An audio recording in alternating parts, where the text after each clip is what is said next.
Y ahí estamos ya, Dios los bendiga allá en casa y a los que nos vean a través de las redes sociales hoy y los próximos días. Bueno, mis hermanos, la semana pasada comenzamos uno de los temas más trascendentales y fundamentales que aparecen en la Biblia, que es la Trinidad. Y si bien es cierto, no es sencillo a veces de comprender, o a veces es imposible comprender ciertos aspectos de lo que es la Trinidad, sí tenemos que tomarla como algo que es real, porque aparece en la palabra de Dios. Y la semana pasada, ¿verdad?, aparte del aspecto general de la Trinidad, comenzamos a ver las tres personas consideradas separadamente, ¿ok? Entonces, nada más como repaso, veíamos que había algunos estilos de pensamiento que decían, es un solo Dios y es una sola persona que aparece de muchas formas. A veces aparece como hijo, a veces aparece como padre, a veces aparece como Espíritu Santo, y eso no es así. No es una persona que a veces aparece como paloma y a veces aparece como fuego, no. Es un Dios trino, es un Dios que es Dios Padre, pero que también es Dios Hijo y que también es Dios Espíritu Santo. No son tres dioses, es un solo Dios en tres personas separadas, como lo comenzamos a ver desde la semana pasada a través de la Biblia. Y usted dirá, pastor, eso no tiene ningún sentido. Pues no, humanamente hablando no tiene ningún sentido, no estamos acostumbrados así. Pero decía un pastor que a lo mejor nos puede ayudar a entender un poquito mejor la Trinidad. El hecho de que cuando uno se casa, la Biblia dice, Jesús dijo, ya no son dos, sino que ahora son uno. Es un matrimonio, pero está compuesto por dos personas. Pero es un matrimonio. No son dos matrimonios. Es un matrimonio en donde hay dos personas que Jesús dice, ya no son dos, sino que son uno. Y así como nosotros con nuestro esposo, con nuestra esposa, somos un matrimonio donde ya no somos dos, sino que somos uno, esa es la manera más semejante que pudiéramos alcanzar a entender como seres humanos de ese Dios que es un Dios trino. Y mucha gente nos acusa de tener tres dioses, pero no son tres dioses. Estamos adorando al único y verdadero Dios, que son tres personas, pero es un solo Dios. Entonces ya miramos la semana pasada a el Padre, ¿verdad? Ahora vamos a ver dónde nos quedamos al Hijo. Póngame atención, porque igual que la semana pasada son temas complejos. Si usted tiene alguna duda, anótela y al finalizar trataremos de contestarlas. La segunda persona de la Trinidad se llama el Hijo o el Hijo de Dios. Sin embargo, este nombre asignado al Hijo no siempre se usa en el mismo sentido. Considerado únicamente como la segunda persona de la Trinidad, se le llama Hijo debido a que el Padre lo engendró. Van a ser varias acepciones de este nombre del Hijo. Primero, ¿por qué se le llama Hijo? Pues porque hay un Padre. La semana pasada mirábamos eso, ¿no? ¿Por qué se le llama Padre? Porque hay un Hijo. Pues ahora es al revés. Primero se le llama Hijo porque hay un Padre. Pero también posee este nombre en un sentido oficial como el Hijo de Dios encarnado, a fin de designarlo como el Mesías, el elegido de Dios.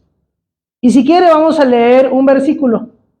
De todos los que están ahí, vamos a leer Juan 1:49. Y el primero que lo encuentre dice esgrima, así como antes se jugaba en las iglesias, ¿verdad? Esgrima. ¿Listo, hermana? Juan 1:49. Dice, respondió Natanael y le dijo, Rabí, tú eres el Hijo de Dios, tú eres el Rey de Israel. Amén. Entonces aquí se le nombra al Hijo de Dios, haciendo referencia a que Jesús era el Mesías, el escogido de Dios, el elegido de Dios para salvar a la humanidad. Entonces tenemos dos excepciones. Primero se le llama el Hijo porque es el Hijo del Padre. Segundo se le llama el Hijo de Dios porque es el que Dios escogió para que salvara al mundo. Y finalmente se le llama el Hijo de Dios al menos en un pasaje, en virtud del hecho de su nacimiento, fue una obra especial del Espíritu Santo. También se le llama el Hijo de Dios porque en el hecho real, el Espíritu Santo fue quien, dice la Biblia, descendió sobre María y concibió en esa joven virgen en su vientre a Jesús. Entonces son las tres acepciones que podemos encontrar acerca de por qué se le llama el Hijo. ¿Ok? En relación con el Hijo, los siguientes puntos merecen particular atención. Y el que sigue es un punto muy complicado de entender. Voy a tratar de explicarlo lo mejor que pueda. Primero, su generación. Y cuando hablamos de generación, entendemos siempre algo como que se está generando, ¿verdad? Como que se está generando, pero aquí no lo vamos a tener que entender así. La característica personal del Hijo consiste en que el Padre lo engendra en la eternidad. Y tú y yo como seres humanos, cuando decimos que lo engendra, pues es que el papá engendró con la mamá al bebé, y en ese momento el bebé comenzó a existir. Pero esta generación, de lo que se refiere a la Biblia, no es una generación como la que usted y yo conocemos, por eso es tan complicado. La doctrina de la generación del Hijo se deriva en forma natural de la enseñanza bíblica acerca de la primera persona y la segunda persona de la Trinidad, en calidad de la relación mutua entre el Padre y el Hijo. Y además se basa, vamos a leer, ¿qué le parece? Hebreos 1:5. Igual, el que lo encuentre dice esgrima. Hebreos 1:5. Andrea. Porque ¿a cuál de los ángeles dijo Dios jamás? Mi hijo eres tú, yo te he engendrado hoy y otra vez. Yo seré a él padre y él me será a mi hijo. Ok, en esta parte de la Biblia, el Padre está hablando, o se está hablando acerca de lo que dijo el Padre, diciendo, ¿a cuál de los ángeles el Padre le dijo, mi hijo eres tú?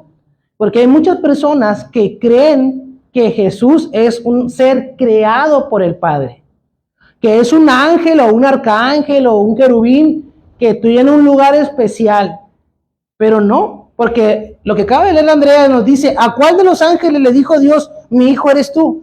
A ninguno. A ninguno. Por eso tiene un lugar de privilegio Jesús, como el Hijo de Dios. ¿Y qué les parece si leemos el Salmo 2 para ver uno del Antiguo Testamento? Salmo 2:7.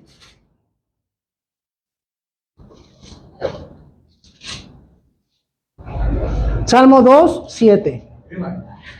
A ver, Ismael.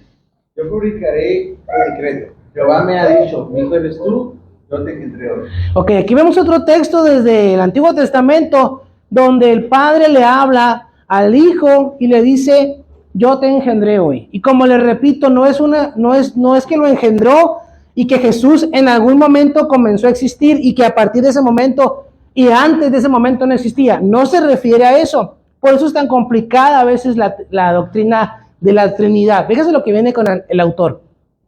El Padre no crea la esencia del Hijo por medio de este acto generativo, sino que es la causa de la subsistencia personal del Hijo.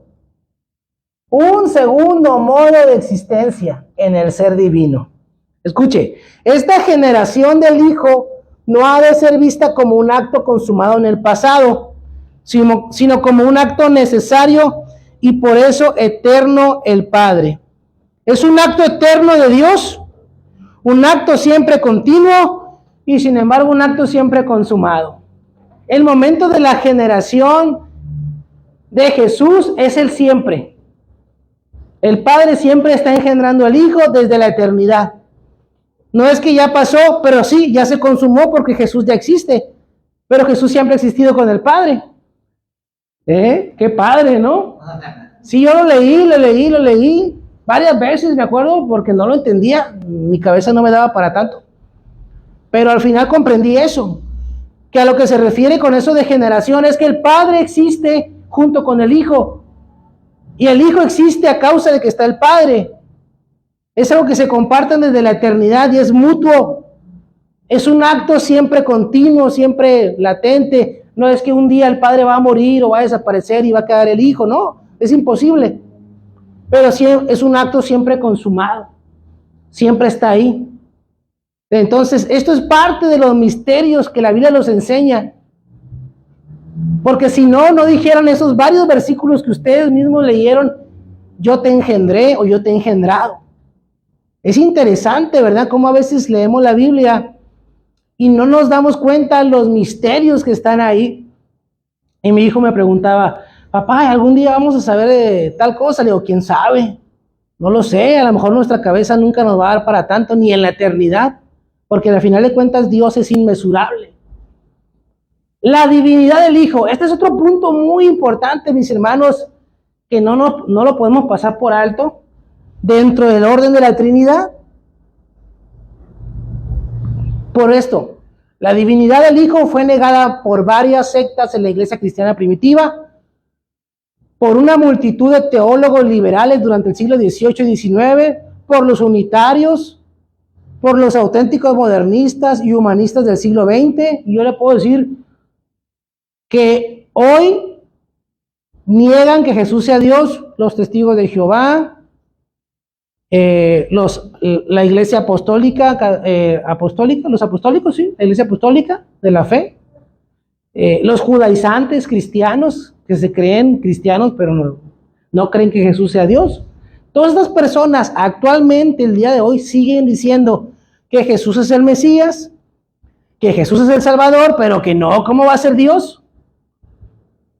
Sin embargo, y esto me gustó mucho, la única forma de negar la divinidad del Hijo es ignorando el testimonio explícito de la palabra de Dios.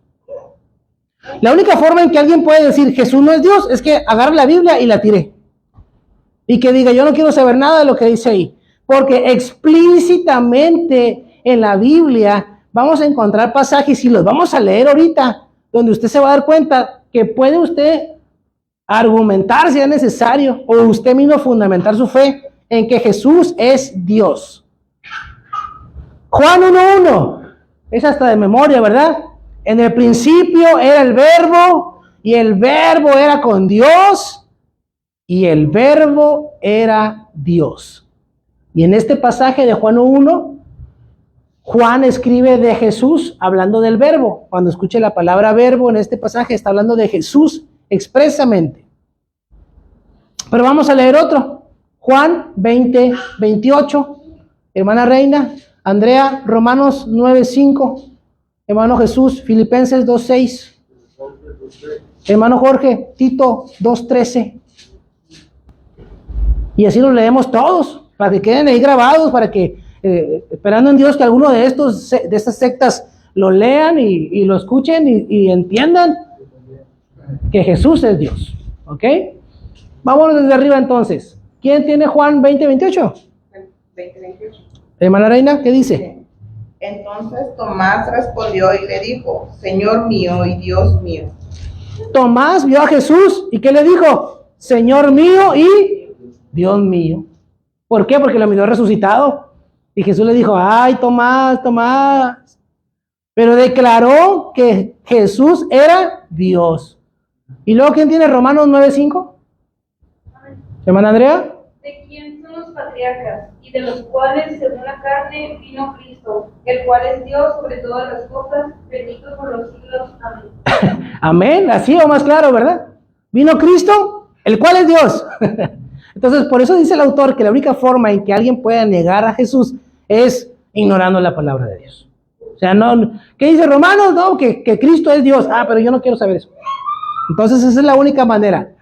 Y después, Filipenses 2:6. Filipenses 2:6 dice, el cual siendo en forma de Dios, no estimó en ser igual a Dios como en cosa a que aferrarse. Amén. Entonces, hablando de Jesús, el apóstol Pablo a los filipenses, y le dice, siendo en forma de Dios, no le interesó decir, yo soy Dios como cosa que aferrarse. Entonces, ahí van, ¿cuántos llevamos? 3, 4, ¿verdad? Tito 2:13. Aguardando la esperanza bienaventurada y la manifestación gloriosa de nuestro gran Dios y Salvador Jesucristo, de nuestro gran Dios y Salvador Jesucristo. Analí, primera de Juan 5:20. A ver, búscalo. Ya con eso cerramos. Primera de Juan. Con calma, no hay prisa, no hay prisa, no hay prisa. Entonces, en lo que encontramos ese último pasaje, casi al final, pues usted puede notar que está bien sencillo esto, ¿no? O sea, no hay mucho misterio. Juan, primera Juan 5:20. Ajá. Ahí lo tienes ya. Ahí está. Pero sabemos que el Hijo de Dios ha venido y nos ha dado entendimiento para conocer al que es verdadero, y estamos en el verdadero y en su Hijo Jesucristo. Este es el verdadero Dios y la vida en Dios. Amén. Este es el verdadero Dios. ¿Quién? Jesucristo. Está claro ahí, ¿no? Está sencillito. Entonces, fíjese muy bien. Es más sencillo leer los textos bíblicos, aunque usted no sepa de teología ni nada de eso. Usted lee el texto bíblico y donde dice que Jesucristo es Dios, donde dice que el Mesías es Dios, y así lo que usted entiende, eso es lo que es. Pero si usted habla con alguna de estas personas que le comenté hace rato, ellos van a leer estos versículos y le van a tratar de sacar la vuelta. No, es que dice que Jesucristo y luego dice coma y Dios, y por eso son dos cosas diferentes. O cosas así bien raras por el estilo. Digo porque yo ya he platicado con ellos. Una vez hasta me enojé, le dije, ¿no sabes leer? ¿No tienes comprensión lectora o qué? O sea, está claro lo que dice ahí, no hay que darle muchas vueltas. Pero esa vez sí me saqué bastante, ¿verdad? ¿Por qué? Porque están negando la divinidad de Jesús. No solamente expresamente, explícitamente dice la Biblia que Jesús es Dios, sino que además usa nombres divinos para referirse al Hijo. En Jeremías 23:5, en Joel 2:32, en Hechos 2:21. Todos esos versículos están hablando de nombres que se le atribuyen a Jesús, que lo hacen como Dios y es Dios. Vamos a leer uno nada más. ¿Qué le parece? Jeremías 23:5. A ver que lo encuentre, por favor. Para no leerlos todos. 23:5. Dice, hermana. He aquí que vienen días, dice Jehová, en que levantaré a David renuevo justo y reinará como rey, el cual será dichoso y hará juicio y justicia en la tierra. ¿Es el 23:5? ¿Sí? Es el regreso del remanente. Fíjese lo que está diciendo, y está hablando del Mesías. El Mesías, el hijo de David. Y le está atribuyendo a ese renuevo el nombre. Ahora vamos a leer otro, para que quede más claro. Hechos 2:21. Ajá. Ismael, ¿qué dice Hechos 2:21? Y todo aquel que invocar el nombre del Señor será salvo. Y todo aquel que invocar el nombre del Señor será salvo. Y fíjese que ahí están hablando de Jesús.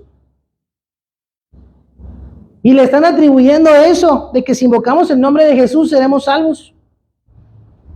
Entonces podemos seguir con todos esos versículos, pero aparte, se usan atributos divinos para describir a Jesús.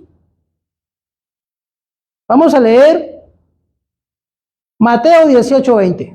Al azar, el que sea. Todos esos hablan de atributos que se supone únicamente los tiene Dios. 18:20, hermana reina. Dice, porque donde están dos o tres congregados en mi nombre, allí estoy yo en medio de ellos. Amén. ¿Qué atributo podría ser ese de los que ya estudiamos? Donde haya dos o tres congregados en mi nombre, dice, yo voy a estar ahí en medio de ellos. Pero ¿qué tal? Ahorita estamos aquí. Aquí está el Señor Jesús. Ok, pero allá hay una iglesia donde están congregados en su nombre. ¿Allá también está? Omnipresencia. Es el atributo que tiene Dios, que ya lo estudiamos, ¿verdad? La omnipresencia. Que Él puede estar en todos lados. Pero aquí Jesús está diciendo que Él puede estar donde haya dos o tres en su nombre congregados. O sea que eso ahorita en todo el mundo hay cultos, hay servicios, hay evangelismo, ahí está Jesús. Entonces Jesús tiene un atributo que se supone, dice la Biblia, que solamente Dios lo puede tener. Concluimos entonces, pues que Jesús es Dios. Otra vez. Y así podemos leer todos estos. Además de esto, el Hijo realiza obras divinas. Vamos a leer Juan 3:35. Juan 3:35. ¿Qué dice, hermana Reina? Dice, el Padre ama al Hijo y todas las cosas ha entregado en su mano. ¿A quién? Al Hijo. Fíjese, entonces, todas las cosas les ha entregado a Jesús. Pero la gente dice, no, pero que no es Dios el que tiene todo bajo control. Sí, porque Jesús es Dios. Porque el Padre dijo, te voy a entregar todas las cosas, porque el Padre quiso hacerlo. Fíjese, qué interesante, ¿verdad? ¿Y qué más? Y le es otorgado honor divino. Vamos a leer 1 Corintios 15. 1 Corintios 15, versículo 19. Dice, si en esta vida solamente esperamos en Cristo, somos los más dignos de conmiseración de todos los hombres. ¿Es el 1 Corintios? Sí, 1 Corintios 15, 19. 15, 19. No, digo 2, 15. 15, 19. No, 1 Corintios 15, 19. Ajá. Somos los más dignos de conmiseración. Ajá. Conmiseración. Sí, Si en esta ajá. vida solamente esperamos en Cristo, somos los más dignos de conmiseración de todos los hombres. Ok, y 2 Corintios 13, porque a lo mejor ocupamos leer más contexto de ese y no tenemos tiempo. 2 Corintios 13, hermano. Y no como Moisés, que ponía un velo sobre su rostro para que los hijos de Israel no fijaran la vista en el fin de aquellos que habían de ser abolidos. Es el 13. 13. Pero ya está cerca ahí. Pues Capítulo 13, versículo 13. pues buscáis una prueba de que habla Cristo en mí, el cual no es débil para con vosotros, sino que es poderoso en vosotros. Ok. Ya vimos que uno de los atributos de Dios es la omnipotencia, ¿verdad? Y este versículo que leyó el hermano dice que Cristo, que Jesús es poderoso en nosotros. Lo que quiere decir que Jesús también tiene el atributo de la omnipotencia, que Él es todopoderoso. Y otra vez nos lleva a concluir exactamente lo mismo, que Jesús es Dios. Vamos a leer un último versículo para que quede más claro. Hebreos 1:6.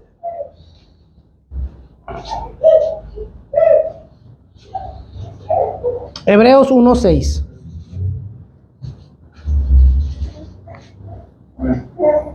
¿Qué dice Ismael? Y otra vez cuando introduce al primogénito en el mundo, dice, adórenle todos los ángeles de Dios. Fíjese, este está más claro todavía. Dice que el Padre introduce al Hijo, al primogénito, aquí en la creación, en la tierra, y le dice a los ángeles que ¿qué? Adórenle todos los ángeles. Que le adoren. Pero no solamente que Dios recibe adoración, ¿no? Solamente Dios puede recibir adoración. ¿Y por qué Jesús recibe adoración? Porque Él es Dios. No más. De hecho, si usted lee Apocalipsis, cuando el ángel se le acerca a Juan y le dice, ven para acá, Juan dice que ve al ángel y se postra a adorarlo, ¿verdad? Y el ángel lo regaña. Le dice, no, párate. Nada más adora a Dios. Solamente. Y así todos los ángeles que usted vea en la Biblia, todos los ángeles le van a decir a las personas que no los adoren, que nada más adoren a Dios. Pero si es el ángel de Jehová, que es Jesús en el Antiguo Testamento, Él sí recibe adoración. Él no le dice a los demás que no lo adoren. Los discípulos de Jesús le rindieron adoración, como lo vimos hace rato, Tomás, Pedro, etcétera, etcétera. En varios pasajes de los evangelios va a ver usted cómo la gente adoraba a Jesús y Jesús nunca les dijo, no, no me adores, porque Él es Dios y Él es digno de alabanza y también es digno de adoración. Entonces, la divinidad del Hijo está en la palabra. No es algo que se le ocurrió a alguna iglesia, a alguna denominación. Mucha gente dice, no, es que la Trinidad no existe, eso lo inventaron. No lo inventamos, ahí están los versículos. Por lo menos ya vimos al Padre y al Hijo. Por lo menos van esos dos. Al rato vamos a ver al Espíritu Santo. Pero por lo menos esos dos que ya vimos, ya lo constatamos en la Biblia, de que los dos tienen los mismos atributos y los dos son dignos de adoración y los dos reciben adoración en la palabra. Entonces ya llevamos esos dos. Antes de pasar al Espíritu Santo, vamos a ver las obras que se le atribuyen propiamente al Hijo. El orden de la existencia de la Trinidad, de las personas de la Trinidad, se refleja en el orden de sus obras. Y cuando dice de la existencia, reitero, no quiere decir que el Padre fue primero y que después fue el Hijo y que después fue el Espíritu Santo. Lo que dice el autor es que los vamos a tener conforme vayan apareciendo en la Biblia. No sé si has visto alguna película que diga créditos por orden de aparición. El primer actor que sale en la primera escena es el primero que viene hasta arriba en los créditos al final, su nombre. No si es el más importante, si es el que ganó más dinero, no. Como vayan apareciendo. Entonces, más o menos el autor nos está diciendo así. Según el orden de lo que se hace, vamos a poner que es el orden de la existencia. Así como todas las cosas provienen del Padre, todas existen por medio del Hijo. Si Dios es la causa final, el Hijo es la causa mediadora de todo en la creación y en la redención. Son tres personas que es un solo Dios, que comparten personalidad, pero son individuales, pero no son tres dioses. Entonces en Génesis 1:1 dice, en el principio creó Dios los cielos y la tierra. Y luego dice, hagamos al hombre, ¿verdad? Ya por el día 6. Hagamos al hombre a nuestra imagen y semejanza.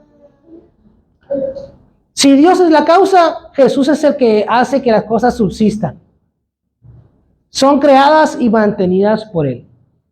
Volvemos a Juan 1. En el principio era el Verbo, y el Verbo era con Dios, y el Verbo era Dios. Y luego, ¿qué dice el versículo 2? No, Juan 1:2. A ver, ¿quién lo tiene ahí en la mano? Vamos a leer el 1:2 y el 1:3. Juan 1:2. ¿Quién lo tiene? ¿Quién lo tiene? Este es el principio con Dios. Todas las cosas por Él fueron hechas y sin Él nada de lo que ha sido hecho fue hecho. Ok. Entonces, ¿quién estaba en el principio con Dios? Pues Dios. ¿Verdad?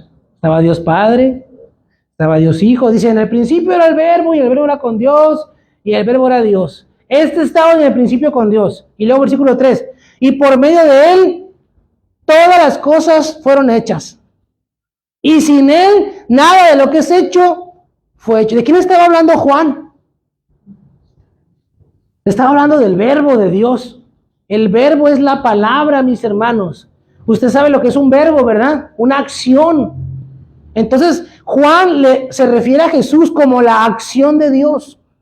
Y lo quiero ejemplificar con algo así como bien práctico, bien sencillo, como si Dios Padre dijera, vamos a hacer el mundo. Hazlo, mijo. Jesús fue la acción de Dios, el poder de Dios quien creó al mundo. Y dice Juan, y por medio de Él todas las cosas subsisten. Y sin Él, nada de lo que fue hecho ha sido hecho. El Padre es la causa generadora, pero Jesús es el que media todo. El Padre dijo, ese es el plan para salvar al hombre del pecado, a la mujer del pecado. Este es el plan. ¿Quién lo ejecutó? Jesús. ¡Wow! Por medio del Hijo, todas las cosas son creadas y mantenidas, como lo acabamos de leer en Juan 1:3. ¿Estás ahí todavía, Ismael? Ahora léeme el versículo 10, ahí mismo. Dice, en el mundo estaba y en el mundo por Él fue hecho, pero el mundo no le conoció. ¿Por quién fue creado el mundo? Por Dios. ¿Qué persona de la Trinidad lo creó? Según Juan 1. El Verbo, Jesús. Eso no lo inventé yo. No, yo no lo inventé. ¿Tú lo inventaste? No. Ahí está, mis hermanos, está súper clarito ahí. Dice Juan, Jesús fue que creó el mundo. Y no solamente lo creó, dice que lo mantiene.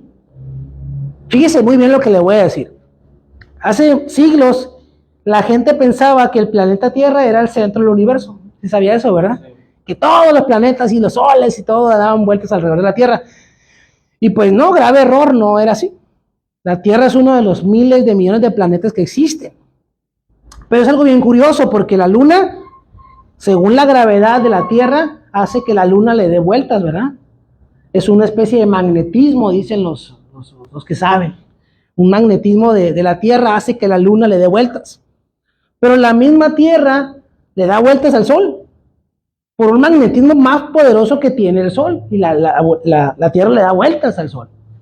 Pero el Sol mismo, mis hermanos, le da vueltas al centro de la galaxia por un magnetismo poderoso que hay en el centro de la galaxia. Todos los soles, incluyendo el de nosotros, le da vueltas y pues todos los demás vamos arrastrados con ellos.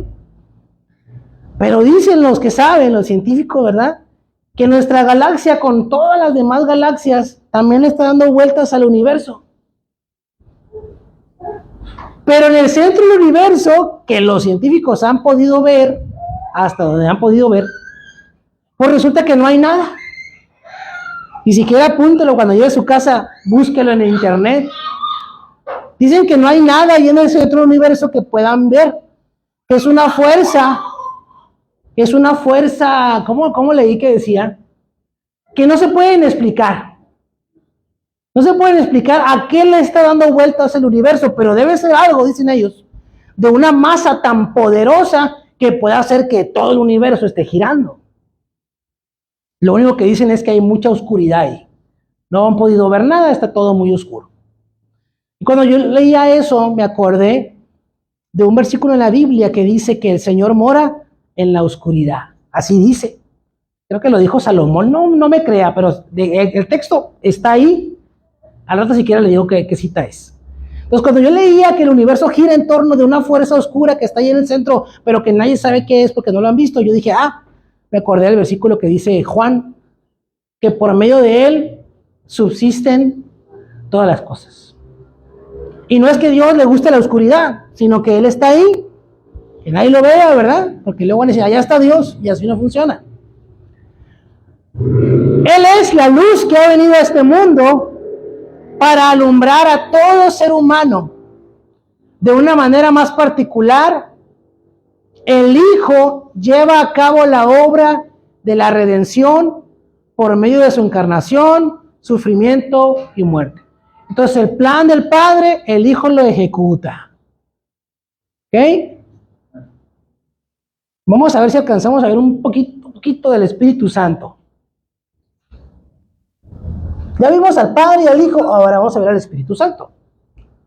Con referencia al Espíritu Santo, los siguientes puntos requieren una consideración muy especial. La persona del Espíritu Santo. Muchos cuestionan no tanto la divinidad, sino la personalidad del Espíritu Santo. Y fue negada por algunos sectarios en la iglesia primitiva, por los socianos en los días de la Reforma, por los unitarios otra vez, los modernistas y toda clase de tendencia sabeliana en la actualidad. Todos ellos prefieren considerar al Espíritu Santo como un simple poder o influencia divina. Entonces, todos estos que miramos arriba, y los voy a volver a repetir, actualmente los de la Iglesia Apostólica, los Testigos de Jehová, hasta los nuevos pentecostales unicitarios que salieron por ahí, los judaizantes, los judíos, todos como nomás creen que Dios es una persona, por eso se llaman unicitarios, entonces creen que el Espíritu Santo no es una persona, sino que es un poder nada más, una influencia activa o algo así, ¿no? Pero, sin embargo, la Escritura claramente se refiere al Espíritu Santo como una persona. Ok, ¿quién estaba en Juan? Andrea, mira, vas a leer Juan, capítulo 14. Alábale, alábale. Juan 14, 16, 17 y 26. ¿Ok? ¿Qué dice? Y yo rogaré al Padre y os dará otro consolador para que esté con vosotros para siempre. El Espíritu de verdad, el cual el mundo no puede recibir porque no le ven ni le conocen. Pero vosotros le conocéis porque mora en vosotros y estará en vosotros. El 26, ajá. Mas el Consolador, el Espíritu Santo, a quien el Padre me dará en mi nombre, Él os enseñará todas las cosas y os recordará todo lo que yo os he dicho. Amén. Bueno, entonces, en primer término, el que está hablando del Espíritu Santo es Jesús. Fíjense lo que dice Jesús, ¿eh? Le está diciendo a sus discípulos que Él se tiene que ir, que Él se va a ir. Jesús, yo me voy a ir. Y luego dice, pero el Padre, está hablando de otra persona, el Padre les enviará un consolador. Ahí están los tres. El Espíritu Santo. Y todavía lo nombra, ¿verdad? Si fuera una sola persona, ¿qué sería? Chicos, me voy a ir, pero me voy a pedir a mí mismo que me mande otra vez para atrás. ¿Sí? Así sería. No tiene mucho sentido, ¿verdad? ¿Estamos hablando de alguien que está medio lurias o qué? No. Estamos hablando de una persona de la Trinidad que habla que otra persona de la Trinidad enviará a una tercera persona de la Trinidad. El Espíritu Santo se le trata como persona.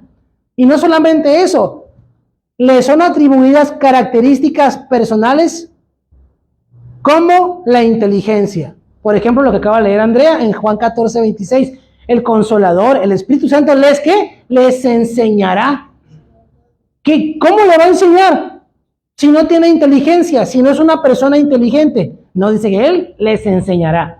Ahí está una cualidad, la inteligencia. Pero aparte de inteligencia, el Espíritu Santo también tiene sentimientos. Leamos Isaías, mejor Efesios 4:30. Estamos más cerquitos de Efesios 4:30. Hermana Reina, ¿qué dice? Efesios 4:30. Y no contristéis al Espíritu Santo de Dios, con el cual fuiste llenado para el día de la rendición. Amén. Que dice, no contristéis al Espíritu Santo. O sea, el Espíritu Santo se contrista. O sea, el Espíritu Santo tiene sentimientos. ¿Quién tiene sentimientos? Una persona que tiene inteligencia, que tiene sentimientos. Entonces, el Espíritu Santo tiene inteligencia, tiene sentimientos y también voluntad. Hermano Jesús, Hechos 16:7. Analí, 1 Corintios 12:11, por favor.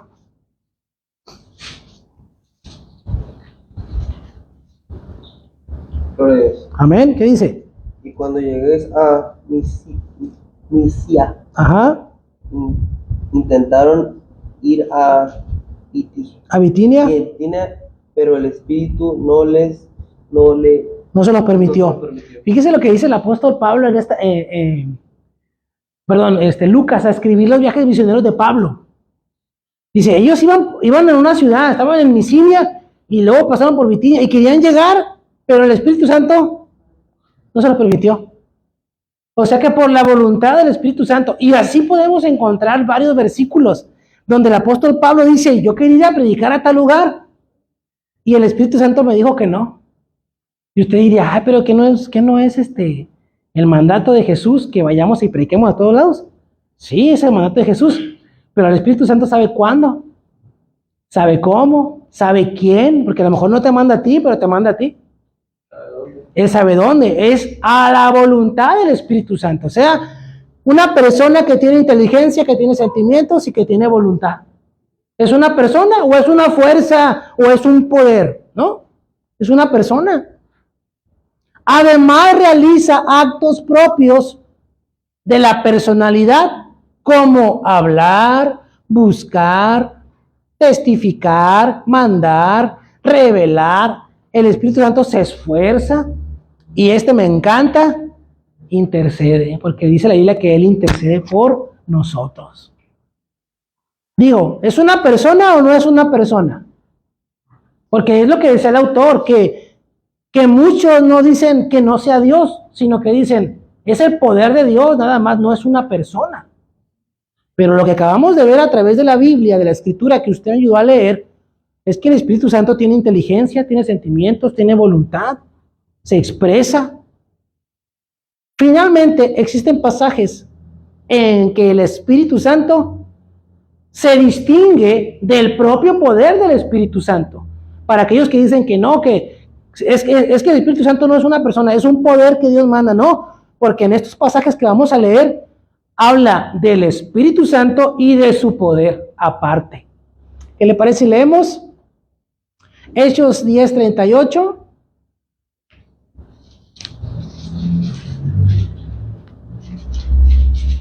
Otro, por favor.